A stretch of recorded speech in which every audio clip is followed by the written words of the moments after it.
Bonjour à toutes et à tous et bienvenue sur cette nouvelle vidéo. Aujourd'hui on va vous parler d'un petit accessoire, le réflecteur. C'est un accessoire quasi indispensable, en tout cas à nos yeux, si comme nous vous adorez shooter à contre-jour, notamment en extérieur. Et ça peut aussi être très utile en studio. On voit tout ça ensemble tout de suite.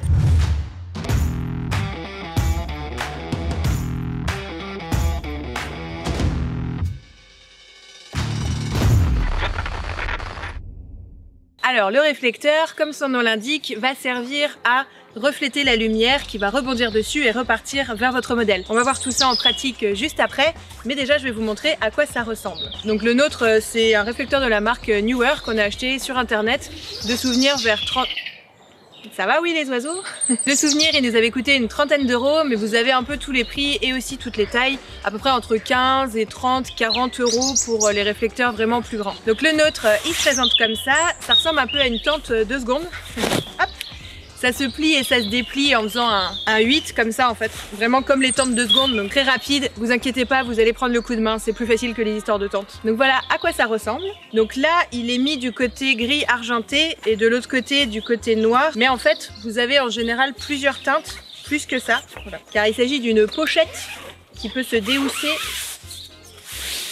Et du coup de l'autre côté vous avez les couleurs donc les plus classiques, mais là il était mis du côté gris parce qu'on a essayé pour la première fois tout à l'heure en shooting. Vraiment on l'utilise jamais d'habitude. Vous avez en fait de l'autre côté le côté doré et le côté blanc. Donc on verra tout ça en pratique tout à l'heure, mais en fonction de la couleur utilisée vous allez avoir des rendus très différents sur votre modèle. Donc je vais le rehausser, oui ça se dit. Je vais le rehausser du côté or et blanc parce que vous allez vraiment mieux voir la différence comme ça. Le côté argenté on l'a très peu utilisé pour notre part, mais c'est un peu comme le côté blanc mais en un peu plus costaud.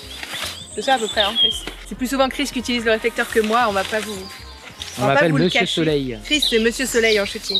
Vous allez très vite comprendre pourquoi. Donc en général, l'idéal ce sera d'avoir une tierce personne pour vous accompagner en shooting qui pourra s'occuper de faire le réflecteur plus efficacement à votre place. Mais si vous êtes tout seul à faire les photos, vous pouvez aussi tout à fait utiliser quand même le réflecteur. Ce sera un peu moins pratique, un peu moins précis, mais ça reste tout à fait faisable. Donc Chris vient de me rappeler de dire qu'en effet, il existe différentes tailles de réflecteurs. Celui-là, il est pas mal grand, c'est un 80 je crois en diamètre, mais il existe des réflecteurs beaucoup plus petits et aussi plus grands d'ailleurs. Donc n'hésitez pas à choisir en fonction de ce qui vous arrangera. Voilà, nous on trouve que cette taille-là, c'est un bon compromis et vu que quand ça se plie, ça prend très peu de place, ça nous convient très bien. Donc maintenant, on va passer tout de suite à la partie backstage. Chris va me servir de cobaye et pour une fois c'est moi qui vais pouvoir l'aveugler avec ceci.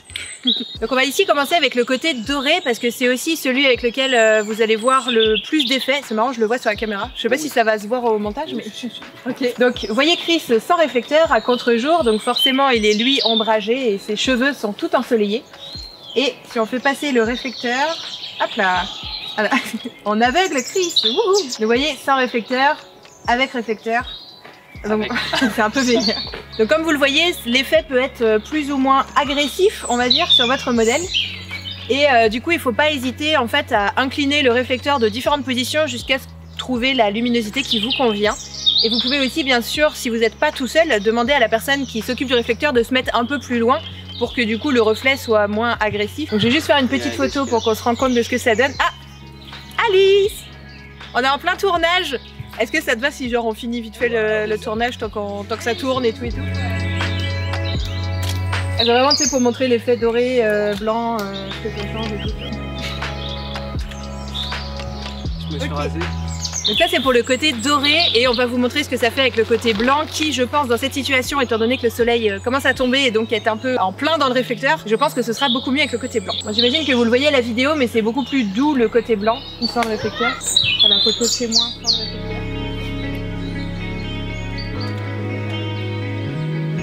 Donc là c'est fait très à l'arrache en tenant moi-même le réflecteur en même temps que faire la photo, donc du coup on voit que les ombres elles sont presque trop débouchées et que ça fait un éclairage très très plat sur son visage, donc c'est pas forcément optimal, mais c'est quand même pour vous montrer un peu le résultat. On voit que les ombres sont bien débouchées et surtout qu'on récupère un petit éclat dans l'œil, chose qu'on n'a pas si on est uniquement à contre-jour comme ça. Très jaune. Très très jaune. Très jaune.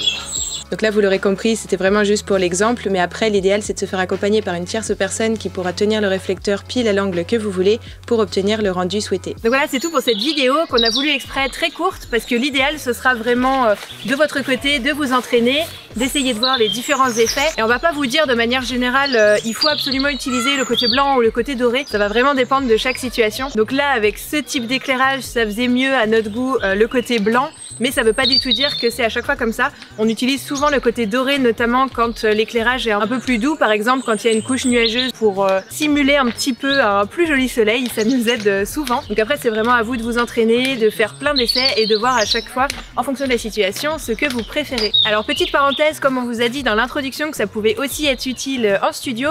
En studio on va l'utiliser plutôt d'une autre manière, on va l'utiliser pour déboucher les ombres de votre modèle. Vous allez placer votre réflecteur souvent en dessous de votre modèle comme ça par exemple pour faire un portrait. La lumière du flash principal va se refléter dessus et ça va ainsi déboucher un petit peu les ombres qu'il peut avoir des fois sous le menton, au niveau du nez, etc. en latéral comme ça. Donc là c'est vraiment juste un exemple, mais vous avez après de multiples façons de le positionner en fonction du rendu que vous voudrez en studio. Mais voilà, c'était la petite parenthèse pour vous dire que ça peut aussi tout à fait être utile en studio. Et je le range pour la 15e fois de la vidéo. Vous avez bien retenu comment le plier, hein. Donc on espère que ce petit tuto très court, très simple, très rapide, juste pour vous présenter un petit peu l'utilité du réflecteur, vous aura plu. Nous on s'en va de ce pas enchaîner sur un second tournage avec notre collègue Alice qui est pas très loin. On tease. Et on vous dit à bientôt et bonne photo à toutes et à tous.